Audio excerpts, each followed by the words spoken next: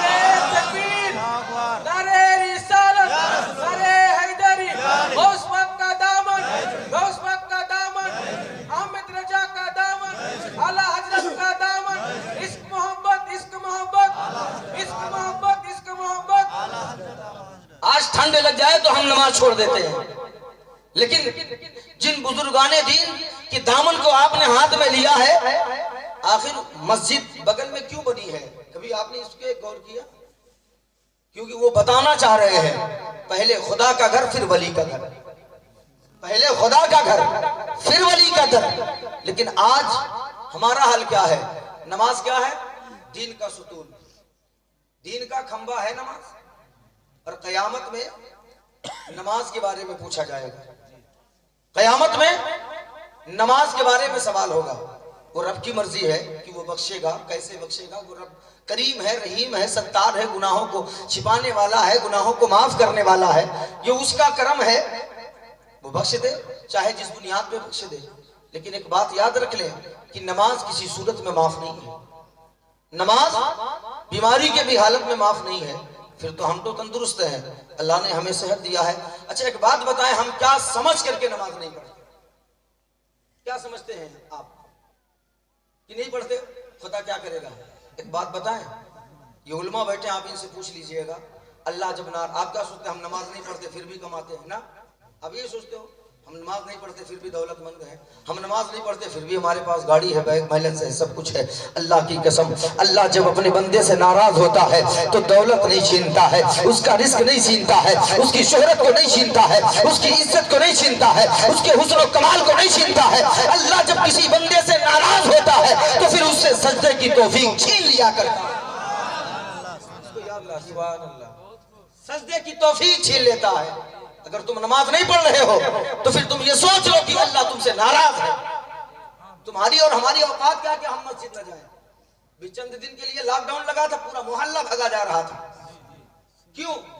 خدا اگر چاہ لینا تو پوری زندگی تم مسجدوں میں گزار دو گے, اور اللہ اسی کو مسجد میں بلاتا ہے جس کے سجدے کو اللہ قبول کرتا ہے, جس کو پسند کرتا ہے. لہذا نماز کے پابند بنو, بزرگان دین سے منسلک رہو, ان سے وابستہ رہو, ان کی چوکھٹوں پہ جایا کرو, اس لیے کہ ان کی چوکھٹوں پہ جانے سے دلوں میں نور پیدا ہوتا ہے, ایمان کو تقویت ملتی ہے. لیکن یاد رکھنا, نماز نہ چھوڑنا, کیونکہ اگر تم ایک مرتبہ مزار پہ نہیں گئے تو قیامت میں اس کی پوچھ نہیں ہوگی. لیکن اگر تم نے فرض نماز چھوڑی ہے تو کل قیامت میں تم سے پوچھا جائے گا اور تمہیں حساب دینا پڑے گا. اس کو یاد رکھیے گا کان کھول کر. نماز افضل العبادت ہے, نماز مومنوں کی معراج ہے. لیکن افسوس کہ ہم غافل ہیں. پھر ہم کہتے ہیں ہم تباہ ہو رہے ہیں, ہم پہ ظالم بادشاہ مسلط ہو چکا ہے. آخر کیوں؟ وجہ کیا ہے؟ آج مسلمان ہر جگہ جھک رہا ہے. وجہ کیا ہے؟ کبھی ہم نے سوچا نہیں سوچا. تو میں بتاتا ہوں جھکتا کیوں ہے ہر جگہ. آج مسلمان ہر چوکٹ پہ جھکتا نظر آ رہا ہے, اپنے تو اپنے غیروں کے سامنے بھی. وجہ کیا ہے؟ وجہ کیا ہے؟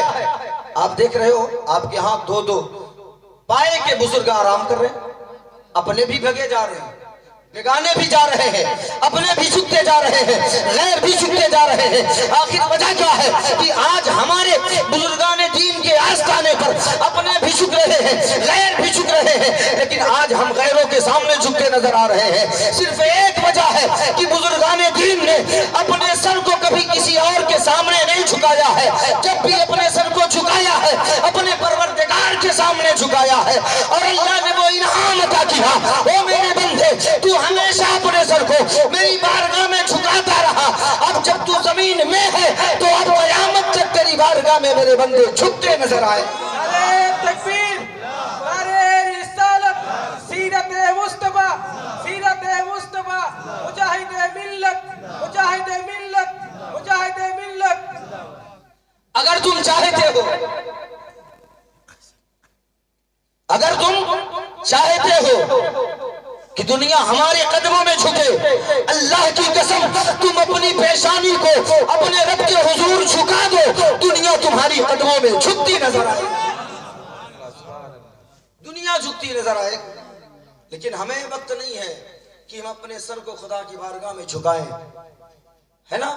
تو میرے کیف انہیں نماز کی اتنی فکر تھی، وہ 8 سال کی بچی دوڑ کے آئی، اور الحمدللہ آج مجھے یہاں آنے میں جب میں پہنچا ہوں تو الحمدللہ بہت عزت کیا میرے بھائیوں نے، کمیٹی والوں نے بہت جگہ گھمایا ٹہلایا، لیکن جو مجھے سب سے بڑی خوشی حاصل ہوئی، میں یہ نہیں جانتا کہ ان بچوں کو تعلیم دینے والا شخص آدمی ہے یا عورت ہے، لیکن جس نے بھی تعلیم دیا ہے، بچے جب قرآن پڑھ رہے تھے میں سویا نہیں، ان بچوں کا قرآن پڑھ رہا تھا، ان کا تلفظ اور ان کا مخرج میں دیکھ رہا تھا۔ الحمدللہ قرآن تو ہر جگہ پڑھائے جاتے ہیں، لیکن جس مخرج کے ساتھ وہ بچے پڑھ رہے تھے چھوٹے چھوٹے، بہت اچھا لگ رہا تھا۔ اللہ تبارک و تعالیٰ ان بچوں کے علم میں، عمل میں اور ان کے جسم میں بے پناہ برکتیں عطا فرمائے۔ اللہ تبارک و تعالیٰ ان بچوں کو اور ان کے گھر والوں کو ہر آفات و بلیات سے محفوظ و مامون فرمائے، اور ان کے سینے میں اللہ تبارک و تعالیٰ علم کا بے پایا بے پناہ اللہ تبارک و تعالیٰ ان سبھی بچوں کے سینے میں علم حاصل کرنے کی توفیق و رفیق عطا فرمائے۔ مالک و مولا کی بارگاہ میں دعا ہے کہ رب کعبہ جن استاد نے یا استاذنی نے، میں نہیں جانتا، انہیں تعلیم دیا ہے، رب کعبہ اپنے پیارے محبوب کے نالین کے صدقے میں ان کے بھی صحت میں، تندرستی میں اور رزق میں بے پناہ برکتیں عطا فرمائے، اور تا دیر تک ان کا سایہ ان بچوں پر قائم و دائم فرمائے۔ تو یہ بچوں کی تربیت ہے، اسی پہ مجھے گفتگو کرنی ہے۔ علم کیا ہے؟ اگر میں چاہوں تو بہت موضوع نکال سکتا ہوں، جو آیت پڑھا ہوں، قل هل يستوي الذين يعلمون والذين لا يعلمون۔ اے محبوب آپ فرما دیجئے کہ جو پڑھے لکھے ہیں اور جو نہیں پڑھے لکھے کیا وہ برابر ہیں؟ اور نصیحت کی باتیں انما یرید اللہ لیذھب، اور وہ ادب کی بات وہ سیکھتے ہیں جو نصیبے والے ہوتے ہیں۔ میرے کیف تو علم والے اور غیر علم والے، جن کے پاس علم ہے اور جن کے پاس علم نہیں ہے، آقا فرماتے ہیں، آقا سے رب نے کہا محبوب آپ فرما دو کیا وہ برابر ہے جس کے پاس علم ہے اور جس کے پاس علم نہیں؟ بس اسی ٹاپک پر میں تھوڑی دیر بولوں گا، پھر اس کے بعد مرضی آپ کی ہے۔ تو وہ 8 سال کی بچی ہے، تربیت اگر اچھی ہو تو پھر گھر بھی اچھا ہوتا ہے، بچے اچھے ہوتے ہیں، اور اگر تربیت اچھی نہ ہو، انہیں دینی تعلیم نہ ملے، تو پھر وہی بچی بڑی ہونے کے بعد بہت کچھ بنتی ہے، کبھی شوہر بنے گی، پھر اس کے بعد ماں بنے گی، پھر اس کے بعد اس کا رول کیا ہوگا اللہ خیر کرے۔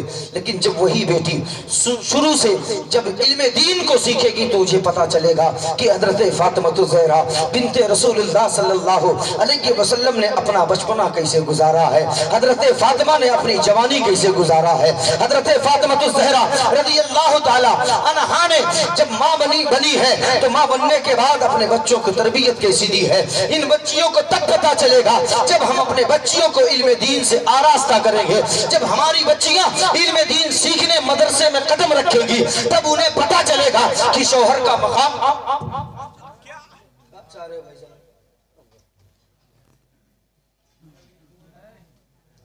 درود پاک پڑھ لیں، اللہم سیدنا مولانا محمد وعلی آلہ سیدنا مولانا محمد۔ وہ 8 سال کی بچی ہے، آتی ہے قریب، کہا بابا، کہا ہاں بیٹی، کہا کیوں پریشان ہے؟ کہا بیٹی نماز کا وقت جا رہا، نماز پڑھنا چاہتے ہو؟ ہاں بابا۔ ہاں بیٹی۔ بابا کنویں کا پانی بہت نیچے ہے۔ کہا آپ کا نام کیا ہے بابا؟ وہ جانتی تھی نام، لیکن چہرے سے واقف نہیں تھی، ان کا شہرہ تھا، وہ عالم تھے، ولی تھے، چرچا تھا، لیکن چہرے سے واقف نہیں تھی بچی۔ بچی نے کہا بابا نام کیا ہے؟ کہا بیٹی مجھے زمانہ محمد بن سلیمان جزولی کہتا ہے۔ اتنا کہنا تھا بچی گھبرا گئی۔ کہا آپ ہیں؟ کہا ہاں۔ کہا آپ تو وقت کے علامہ ہیں؟ کہا ہاں۔ کہا آپ اللہ کے ولی ہیں، نیک بندے ہیں؟ کہا بیٹی کہنا کیا چاہتی ہو؟ کہا بابا آپ اتنے پاور والے ہوتے ہوئے آپ پانی کے لیے محتاج ہیں؟ ذرا عقیدہ دیکھیں، اللہ اکبر، 8 سال کی بچی ہے، عقیدہ دیکھیں۔ کہا آپ پانی کے لیے محتاج؟ اشارہ کر دو یہ کنویں کا پانی اوپر آ جائے گا۔ اب اختیار اللہ کے ولیوں کے پاس اختیار ہے، اور کبھی کبھی پاور ہوتے ہوئے بھی استعمال نہیں کیا جاتا۔ ورنہ آپ پوچھے علماء سے، کیا میدان کربلا میں امام حسین معاذ اللہ محتاج تھے محتاج؟ نہیں تھے۔ ہمیں حسین روڑ جائیں تو جنت سے کھلونے آئے، جنت سے کھانا آئے، جنت سے کپڑا آئے، اگر چاہتے تو ٹھوکر مار دیتے تو پانی کا چشمہ ہوتا۔ لیکن اختیار ہونے کے باوجود صبر کے پیکر بن کر کے ڈٹے رہے۔ بیٹا جب چلنے کے قابل ہوتا ہے نا تو وہ چلتا ہے، گرتا ہے، باپ سامنے ہوتا ہے، اختیار ہے کہ اسے اٹھا سکتا ہے، لیکن نہیں اٹھاتا، کیونکہ باپ کو معلوم ہے جب گرے گا اٹھے گا، گرے گا اٹھے گا، پھر اسے چلنا ہے۔ کبھی کبھی اختیار ہونے کے باوجود کام نہیں کیا جاتا، تو اب یہاں بھی اختیار ہے، محتاج نہیں سمجھیے گا محمد بن سلیمان جزولی کو۔ آپ نے کہا بیٹی یہ تمہارا عقیدہ ہے؟ کہا ہاں۔ کہا بیٹی میں اس کو اوپر نہیں بلا سکتا۔ کہا نہیں بلا سکتے؟ کہا نہیں بلا سکتا۔ اب ذرا سنیں میری مائیں بہنیں، 8 سال کی بچی مسکرا کے کہتی بابا اگر اجازت دے دو تو اس پانی کو میں اوپر بلا لیتی ہوں۔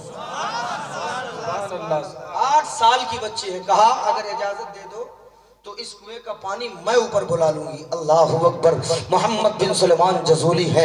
آپ حیران کبھی بچی کو دیکھتے ہیں، کبھی کنویں کی گہرائی کو دیکھتے ہیں۔ کہا بیٹی ایسا کر سکتی ہو؟ کہا ہاں کر سکتی ہو۔ کہا پھر جلدی کرتا کہ میں نماز ادا کر سکوں۔ اب بچی اپنے سر کو کنویں کے جانب جھکاتی ہے، جھکانے کے بعد کچھ پڑھتی ہے، پڑھ کر کے کنویں میں تھوک دیتی ہے۔ ادھر بچی کنویں میں تھوکتی ہے۔ محمد بن سلیمان جزولی فرماتے ہیں ادھر بچی کا تھوکنا تھا، ادھر اللہ تبارک و تعالیٰ نے کنویں کو پانی سے پر کر دیا تھا، پورا کنواں پانی سے لبریز کر دیا تھا، پورا کنواں پانی سے بھر گیا تھا۔ میں پانی حاصل کیا، وضو کیا، نماز کے لیے مسجد چلا گیا۔ وہ بچی اپنے گھر چلی گئی، نماز پڑھ کر کے باہر نکلا، لوگوں سے پوچھا وہ لوگوں بتاؤ وہ بچی کہاں رہتی ہے، اس بچی کا ٹھکانہ کہاں ہے، اس بچی کا ڈیرا کہاں ہے، اس بچی کی منزل کہاں ہے، وہ کہاں رہتی ہے، اس کا مکان کہاں ہے۔ لوگوں نے کہا وہ سامنے رہا کرتی ہے۔ میں پہنچا اور پہنچنے کے بعد بچی کو آواز دیتا ہوں، وہ بچی گھر سے باہر آتی ہے۔ میں نے کہا بیٹی بتا اللہ نے یہ پاور تجھے کیسے دیا ہے، اللہ نے یہ اختیار تجھے کیسے دیا ہے۔ آج ہم کیا کرتے ہیں،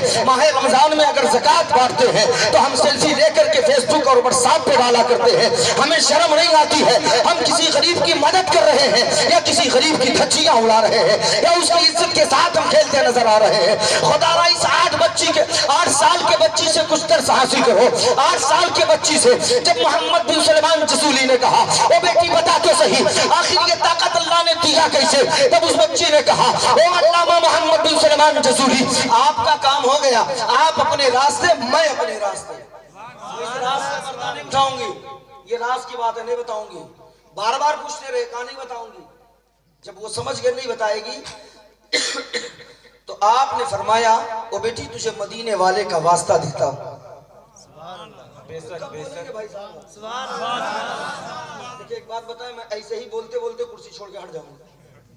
ہاں ابھی آپ کی مرضی ہے بھائی، مجھ کو بھی تو سانس لینا ہے نا بھائی، جب بولیں گے تو ہمیں رسپونس ملے گا تب تو ہم سانس لیں گے، اب بولیں گے نہیں تو ہم مشین تو کوئی ہے نہیں کہ آپ نے چپ لگا دیا تو ہم شروع پڑ گئے۔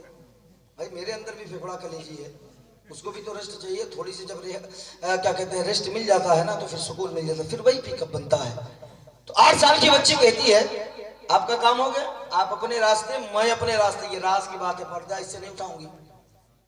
وہ کہتے ہیں تجھے مدینے والے کا واسطہ ہے بیٹی بتا دے، تجھے آمنہ کے لال کا واسطہ ہے بتا دے، امام الانبیاء کا واسطہ ہے بتا دے۔ اتنا کہنا تھا، بچی کی آنکھ میں آنسو بھر جاتے ہیں۔ بچی کہتی ہے وہ محمد بن سلیمان جزولی، قسم خدا کی میرے جسم سے روح نکل جاتی لیکن اس رات سے پردہ کبھی نہ اٹھاتی، لیکن آپ نے تو میرے نبی کا واسطہ دے دیا ہے، تو آپ نے تو میرے آمنہ کے لال کا واسطہ دے دیا ہے، نبیوں کے امام کا واسطہ دے دیا ہے۔ تو سنیے محمد بن سلیمان جزولی، اللہ نے یہ پاور کیسے عطا کیا ہے، اللہ نے یہ طاقت کیسے عطا کیا ہے؟ کہا ہاں بیٹی بتا، کہا او محمد بن سلیمان جزولی، میں 5 وقت کی نماز پابندی سے پڑھا کرتی ہوں، میں ٹائم سے نماز پڑھتی ہوں، لیکن جب عشاء کی نماز پڑھ لیتی ہوں پھر سے تازہ وضو کرتی ہوں، اپنے پاک بستر پر جاتی ہوں اور جانے کے بعد اپنے چہرے کو گنبد خضرا کی طرف کرتی ہوں اور اپنے آقا پر ہر روز بلا ناقہ 100 مرتبہ درود پاک پڑھا کرتی ہوں۔ او محمد بن سلیمان جزولی،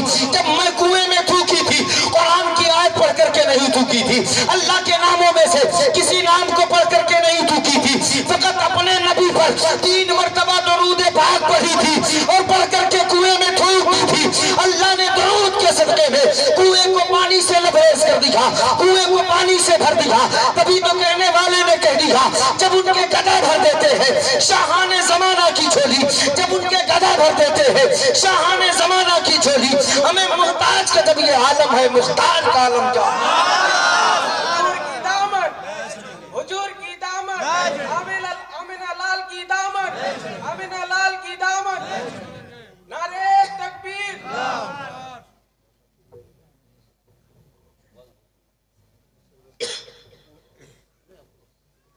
کیا حکم ہے آپ کا؟ سلام پڑھا جائے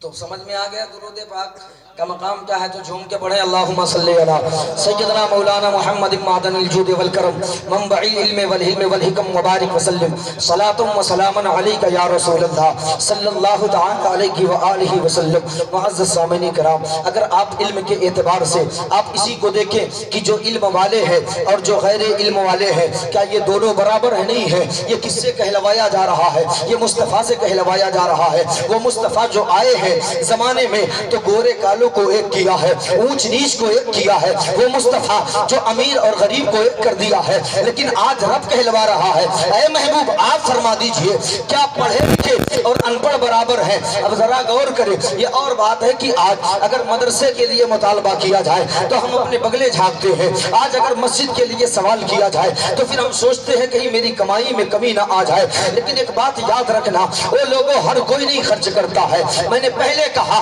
اللہ اس کا رسول جس کی دولت پسند کرتا ہے وہی اس کی راہ میں لٹایا کرتے ہیں، ہر کوئی نہیں خرچ کرتے ہیں۔ وہ لوگوں علم کا مقام بہت اونچا ہے، اگر آپ کو اندازہ کرنا ہے تو آپ فیصلہ یہیں سے کر لیں۔ میں رہنے والا یو پی کا ہوں اور آپ نے مجھے دعوت دی ہے اور ایک اچھی رقم دے کر کے آپ رخصت کریں گے، آپ میری قدر نہیں کر رہے ہیں بلکہ آپ علم کی قدر کر رہے ہیں۔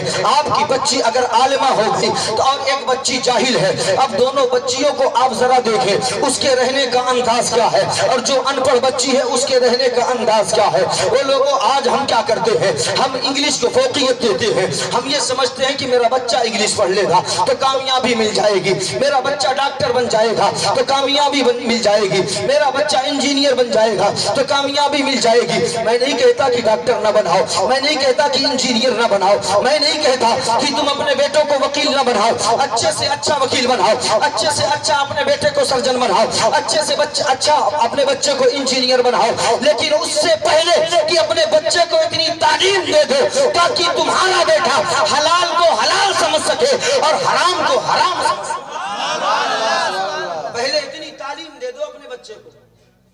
اور بیٹیوں کو زیادہ ضروری نہیں کہ انگلش پڑھایا جائے بیٹیوں کے بارے میں، یا تو پھر اگر آپ کا مقصد یہ ہے کہ اسے نوکری کرانا، غیر محرم مرد کے ساتھ گھمانا ٹہلوانا ہے تو پھر ایم اے بھی یہ کراؤ۔ عورتیں کیا ہے، یہ گھر میں رہنے کی چیز ہے نا، شادی کے بعد آپ بہو لے کے آتے ہیں یا بیوی لے کے آتے ہیں تو پھر اس کو گھمانے ٹہلانے نہیں بھیجتے نا، جہاں تک ہوتا ہے آپ پردہ میں رکھتے ہو، پھر کیا ضرورت ہے؟ اگر دینی تعلیم حاصل کر کے آئے گی نا تو کم سے کم اتنا تو کر سکتی ہے کہ اپنے گھروں میں اگر اس کی نندے ہیں، اس کی ساس ہے، اس کی جٹھان ہے، دیوران ہے، جو بھی ہیں، جتنی عورتیں ہیں جو شرم کی وجہ سے کچھ مسائل نہیں پوچھ سکتی ہے، تو کم از کم جس گھر میں پڑھی لکھی بچی چلی جائے گی یا تم بہو لے کر کے آؤ گے، کم از کم وہ اپنے گھر والیوں کو، اپنے گھر والے جتنی عورتیں ہیں انہیں کم سے کم وہ مسئلہ بتا سکتی ہے کہ جو مسئلہ وہ مرد سے نہیں پوچھ سکتی ہے، یعنی عالم دین سے نہیں پوچھ سکتی ہے۔ جبکہ حکم یہ ہے کہ اگر عورت کو کوئی مسئلہ جاننا ہو اور وہ ایسا مسئلہ ہو کہ جس میں شرم و حیا پایا جا رہا ہو تو وہ اپنے شوہر سے کہے، اس کا شوہر عالم دین سے پوچھے۔ لیکن آج کا معاملہ کیا ہے کہ آج کے لوگ عالم کے قریب تب آتے ہیں جب عالم کو برا بھلا کہنا ہوتا ہے، عالم کے قریب تب بیٹھتے ہیں جب پوچھنا ہوتا ہے مولانا مغرب میں کہاں تھے، مولانا عشاء میں تم کہاں تھے، اگر ایسا کرو گے تو ہم نہیں رکھیں گے۔ خدا را عالموں کو اتنا ہلکا نہ سمجھو، علم کا مقام بہت اونچا ہے۔ علم کا مقام کتنا اونچا ہے، میں بڑی تیزی کے ساتھ بات کر کے گزرنا چاہتا ہوں، وقت میں زیادہ نہیں لینا چاہتا، نہ تو میں آپ کو اوبنے دینا چاہتا ہوں۔ یہ اور بات ہے کہ آج ہم علم دین کو بہت ہلکا سمجھتے ہیں اور پھر کہتے ہیں مولانا تعویذ دے دو، مفتی صاحب آپ تعویذ دے دو، میری بہو جو ہے وہ میری بات نہیں مانتی ہے۔ تو نے بہو کیسے تلاش کی تھی؟ BA MA والی بہو تلاش کی تھی، ناچتے ہوئے آئی ہے نچاتی رہے گی۔ تم کیا ایسی بیوی تلاش کی ہو، ایسی بہو تلاش کی ہوتی کہ جو علم دین سے اپنے سینہ کو مزین کر کے آتی؟ اللہ کی قسم جب صبح ہوتی تو تیرے گھر میں قرآن کی تلاوت کرتی نظر آتی، جب شام کا وقت ہوتا تو عشاء کے وقت مصلی بچھا کر کے خدا کی بارگاہ میں اپنی پیشانی جھکا کر کے گھر والوں کے لیے دعائیں کرتی نظر آتی۔ سبحان اللہ۔ تو تلاش کچھ اور کی ہونا، تو پھر مولویوں کے چکر مزاروں کے چکر نہیں کاٹو گے تو کیا ہوگا؟ کیا ہوگا؟ آج ہم انگلش تو پڑھائیں گے لیکن نہیں پڑھائیں گے۔ سن میرے بھائی، علم کا مقام کتنا اونچا معلوم میں بتا رہا ہوں۔ ایسا نہیں کہ بیٹا یا بیٹی علم سیکھے تو اس سے باپ اور ماں کو فائدہ نہیں پہنچتا، بہت فائدہ پہنچتا۔ اگر بچہ عالم بن گیا نا تو جتنی سانسیں لے گا ماں باپ کو اتنا ثواب ملے گا۔ عالم کا وہ مقام ہے جس راستے جس قبرستان سے عالم کو چھوڑ دو طالب علم گزر جائے، طالب علم علم دین حاصل کرنے والا بچہ جس راستے سے جس قبرستان سے گزر جائے اس قبرستان سے اللہ تبارک و تعالیٰ 40 دن کے لیے عذاب اٹھا لیا۔ ہمیں جب طالب علم دین سیکھنے والے بچے کا یہ مقام ہے تو پھر ذرا سوچ تو صحیح ان علماء کا مقام اللہ کتنا اونچا کیا ہو۔ ہلکا نہ لیا کرو، خالی پگار نہ دیکھا کرو، پگار کم ہے۔ جو کھا لیتا ہے نا عالم سوچا کریں آپ، جو پہن لیتا ہے عالم جتنی ادھر وہ استعمال کر لیتا ہے نا سوچے آپ نہیں کر پائیں گے۔ کتنے گھر کا کھانا آپ کھاتے ہو؟ پورے محلے کا کھانا امام کھاتا ہے، آپ کو میسر نہیں ہوتا ہے؟ اندر کھانے کتنی جگہ کی دعوتیں، سال بھر میں کتنے کپڑے سلاتے ہیں آپ؟ 2 جوڑا 4 جوڑا؟ امام صاحب سے پوچھیں کتنا جوڑا ملتا ہے؟ تو امام سے اچھا کوئی نہیں کھاتا اور امام سے اچھا کوئی پہنتا بھی نہیں، اس کو یاد رکھیں۔ یہ اور بات ہے کہ کیا کہتے ہیں کمائی کم ہے لیکن اللہ کا شکر ہے کہ ہم نے آج تک کسی عالم دین کو بڑی بیماری میں بھی ملوث ہوتے نہیں دیکھا۔ یہ اللہ کے رسول کی دعاؤں کی برکت ہے۔ تو علم کو ہلکا نہ سمجھیں۔ اب کچھ لوگ یہ سوچتے ہوں گے ہمیں مولانا چندہ کر لیا، ہم لوگوں کا جیب خالی ہو گیا، کیا ضرورت تھی؟ وہ اپنے باپ کے لیے نہیں مانگے ہیں، مدرسے کے لیے، رسول پاک کے گھر کے لیے، جہاں سے صرف ان کے بچے نہیں بلکہ تیری بچیاں بھی پڑھ کر کے کبھی عالمہ بن کر کے نکلتی نظر آئیں گی۔ دارا یہ کبھی تصور نہ کرنا، مدرسے میں دینے سے فائدہ بہت ہوتا ہے۔ آپ کے عالم دین علامہ اکرام الحق صاحب کی بلا جنہوں نے بہت اچھا خطاب کر کے آپ کو بتایا کہ خدا کے راہ میں خرچ کرنے کا بینیفٹ اور فائدہ کیا ہے۔ مجھے اس طرف نہیں جانا ہے، میں بتانا چاہتا ہوں علم کا مقام کیا ہے۔ اگر اس پہ میں دیکھوں تو بہت موضوع نکلتے ہیں۔ مثال کے طور پہ اگر بچی علم دین سے آراستہ ہے تو جس گھر میں جائے گی اپنے شوہر کی قدر کرے گی، عزت کرے گی، اسے معلوم ہے کہ شوہر کا مقام کیا ہے اور ساس سسر کا مقام کیا ہے، دیور کے ساتھ کیسا سلوک کرنا چاہیے، اور نہیں پڑھی ہے تو پھر وہی گھر کیا ہوگا، اللہ خیر کرے۔ تو اگر اس پہ میں گفتگو کروں کہ شوہر کا مقام کیا ہے تو پھر اس پہ بھی بات لمبی ہو جائے گی۔ تھوڑی تھوڑی دیر میں ہر چیز پہ نظر کرنے کی کوشش کرتا ہوں۔ تو علم دین کا مقام اور اس سے فائدہ ماں باپ کو کیا ملتا ہے، بس اس کو سن لیں۔ ایک باپ ہے، جب اس کا انتقال ہوا تو اس کی عورت جو ہے وہ حاملہ تھی، امید سے تھی۔ موسیٰ علیہ السلام کے دور کا یہ واقعہ ہے۔ اس کی جو بیوی تھی نا وہ امید سے تھی، حاملہ تھی، باپ کا انتقال ہو گیا، مر گیا، لیکن مرنے سے پہلے وہ اپنی بیوی کو وصیت کیا تھا کہ دیکھ اگر یہ بچہ پیدا ہوگا تو اسے سب سے پہلے مدرسے میں لے کر کے جانا اور امام سے اسے بسم اللہ خوانی کرنا۔ آج ہمارا معاملہ کیا ہے کہ بچہ بولنے کا لائق ہوا تو ہم کیا پڑھاتے ہیں؟ نہ کتا بلی سور یہی پڑھاتے ہیں، ہے نا، یہی پڑھاتے ہیں کہ اور کچھ؟ لیکن کبھی شوق جذبہ نہیں ہو کہ میرا بچہ بولنے لگا تو لاؤ امام کے قریب لے کر کے چلیں۔ پہلے کا زمانہ تھا، دستور تھا کہ جب بسم اللہ خوانی ہوتی تھی بڑے دھوم سے ہوا کرتی تھی، لیکن آج تو اس کو ہم عزت ہی نہیں دیا کرتے ہیں۔ آج علم دین کو ہم نے بہت ہلکا سمجھا ہے، لیکن ایک بات یاد رکھنا، مرنے کے بعد کوئی ڈاکٹر انجینئر تیرا جنازہ نہیں پڑھاتا ہے، تیرے لیے دعائے مغفرت کوئی اور ڈاکٹر انجینئر کلیکٹر نہیں کرتا ہے، بلکہ وہی گاؤں کا امام کرتا ہے جسے تو نے ہمیشہ ہلکا جانا تھا، وہی آگے بڑھ کر کے تیرے لیے دعائے مغفرت کرتا نظر آتا۔ سبحان اللہ، نعرہ تکبیر، نعرہ رسالت، نعرہ رسالت، سیرت مصطفیٰ، نعرہ تکبیر۔ وہ عورت امید سے ہے، باپ نے وصیت کیا میری بیوی سن، بچہ پیدا ہو گیا سب سے پہلے جب بولنے لگے گا مدرسے میں لے کے جانا۔ باپ ماں کو فائدہ کیا ہوتا ہے؟ اب یہ جب بچہ پیدا ہوا، بڑا ہوا، بولنے لگا تو ماں نے انگلی تھامی، قاعدہ لیا، لے کے مدرسہ پہنچی، کہا مولانا میرا بچہ بولنے لگا، کہا اسے بسم اللہ کرا دو، تو مولانا نے کہا ٹھیک ہے بیٹھا دو۔ مولانا نے اسے بسم اللہ خوانی شروع کرائی۔ اس کے بعد ادھر موسیٰ علیہ السلام ہے، کوہ طور پہ جا رہے ہیں، اسی قبرستان سے گزرتے ہیں جہاں روز دیکھتے تھے کہ اس قبر پر اللہ کا عذاب نازل ہوتا تھا۔ جب آپ پھر اس دن گزرے نا تو اچانک کیا دیکھتے ہیں کہ اسی قبر پر جس پر آج تک عذاب ہو رہا تھا، آج اللہ کی رحمتوں کی برسات ہو رہی ہے۔ سبحان اللہ، کہ کوہ طور پہ مولا آج تک اس قبر پہ عذاب ہو رہا تھا، لیکن اچانک آج اس پہ رحمتوں انوار کی بارش کیسے ہو رہی ہے؟ رب کعبہ نے فرمایا او میرے کلیم، بات یہ ہے کہ جب یہ مرا تھا نا تو اس کی بیوی حاملہ تھی، اپنی اولاد کو اپنی بیوی کے پیٹ میں چھوڑ کر کے آیا تھا۔ آج اس کی بیوی اس کے بچے کو لے جا کر کے مدرسے میں ڈالی ہے اور مولانا نے اسے بسم اللہ پڑھایا ہے۔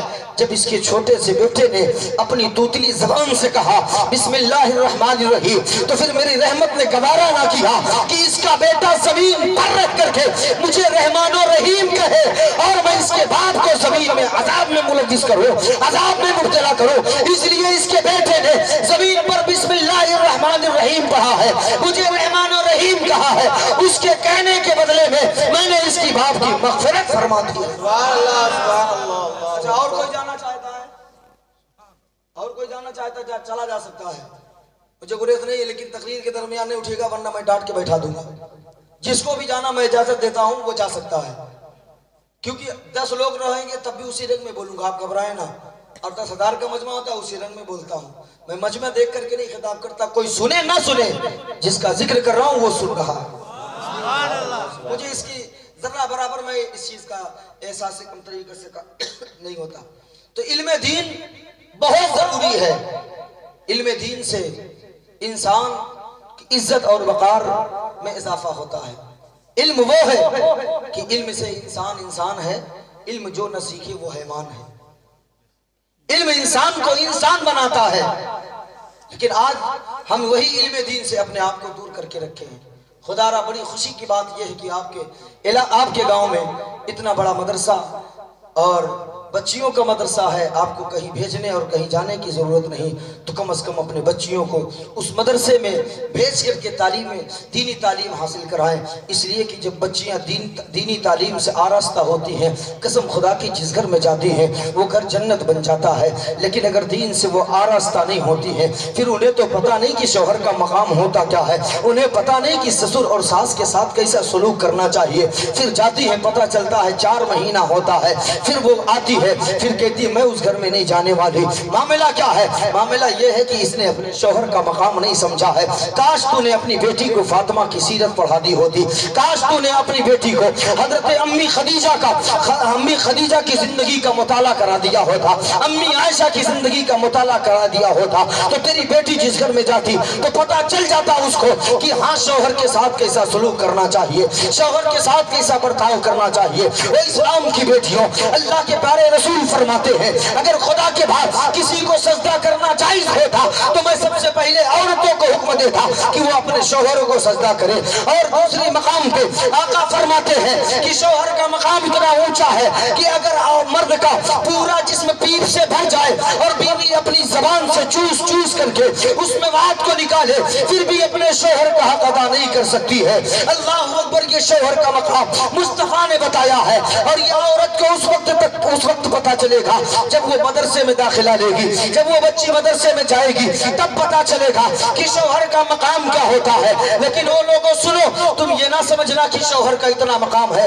جہاں مصطفیٰ جان رحمت علیہ الصلوۃ والسلام نے شوہروں کا مقام بتایا ہے, وہی بیویوں سے پیار کرنے کا سلیقہ بھی بتایا ہے, وہی بیویوں سے محبت کرنے کا ہمیں اور آپ کو ہنر بھی عطا کیا ہے. امی عائشہ فرماتی ہے کہ تیرے میرے آقا جب دسترخوان پہ بیٹھتے میرے سرتاج, تو پھر بیٹھنے کے بعد جب کھانا کھانے لگتے میں بھی کھانا کھاتی, اور جب ہڈی چوس کر کے میں دسترخوان پہ رکھتی تھی تو آقا فرماتے عائشہ تجھے ہڈی چوسنا بھی نہیں آتا, میرا جوتا خود مصطفیٰ اٹھا لیا کرتے تھے اور اس ہڈی کو چوسا کرتے تھے. امی عائشہ فرماتی ہے پانی پینے کے لیے جب میں گلاس میں پانی ڈالتی اور جب میں گلاس اٹھاتی, امی عائشہ فرماتی ہے میرے سرتاج میرے آقا کہتے